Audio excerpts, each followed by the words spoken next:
Meso tartaric acid એ પ્રકાશ અક્રિયાશીલ છે, જેનું કારણ શું છે?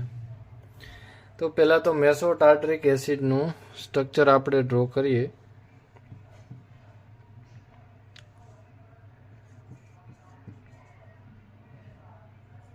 જેમાં બંને બાજુ એક જ તરફ OH સમૂહ અને એક જ તરફ H સમૂહ આવેલું હોય તો તેને મેસો પ્રકારનું બંધારણ કહે છે. અને મેસો બંધારણ જેટલા હોય એટલા બધા જ સંયોજનો પ્રકાશ અક્રિયાશીલ હોય છે.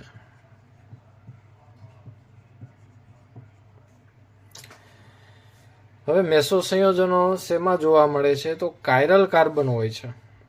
તો કાયરલ કાર્બન છે એ હંમેશા પ્રકાશ ક્રિયાશીલતા દર્શાવે છે. જેમ કે અહીંયા 2 કાયરલ કાર્બન આવેલા છે. આ કાર્બન છે એ કાયરલ છે અને આ કાર્બન પણ કાયરલ છે. તો કાયરલ કાર્બન છે એ પ્રકાશ ક્રિયાશીલતા હંમેશા દર્શાવે છે. પણ જ્યારે એ મેસો બંધારણ તરીકે હોય છે ત્યારે એ પ્રકાશ ક્રિયાશીલતા દર્શાવતું નથી.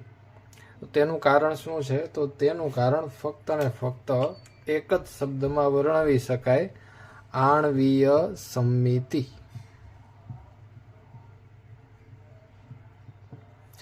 આણ્વીય સમમિતિ એટલે કે આ આખો જે અણુ છે એ સમમિત અણુ છે.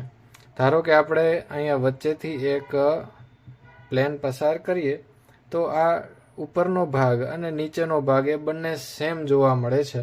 તો આને આણ્વીય સમમિતિ કહે છે. અને આણ્વીય સમમિતિ ધરાવતું કોઈ પણ સંયોજન એટલે કે મેસો સંયોજન એ હંમેશા પ્રકાશ અક્રિયાશીલ હોય છે.